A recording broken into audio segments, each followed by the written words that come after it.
40 ఏళ్ళు దాటినా కానీ మీ ఎముకలు దృఢంగా ఉండాలంటే ఈ ఆహారాలు తప్పనిసరి. అందరికీ నమస్కారం. నేను మీ డాక్టర్ మురళీకృష్ణ, ఆర్థోపెడిక్ సర్జన్.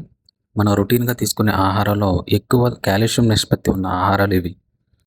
ముందుగా డైరీ ఐటెమ్స్‌లో రికోట్టా చీజ్, దీన్నే హార్డ్ చీజ్ ఆర్ అన్‌ప్రెస్డ్ పన్నీర్ అంటారండి. తర్వాత యోగర్ట్, మనకి కమర్షియల్‌గా డీమార్ట్స్‌లో, సూపర్ మార్కెట్స్‌లో అవైలబుల్‌గా ఉంటుంది. మోజరెల్లా చీజ్, ఆవు పాలు, మేక పాలు. తర్వాత మనం తీసుకునే ఆకుకూరలు, కూరగాయల్లో collard greens, kale leaves, soya beans, garden cress, broccoli, white beans. వీటిలో చాలా ఎక్కువ నిష్పత్తిలో కాల్షియం అనేది మనకి లభిస్తుంది.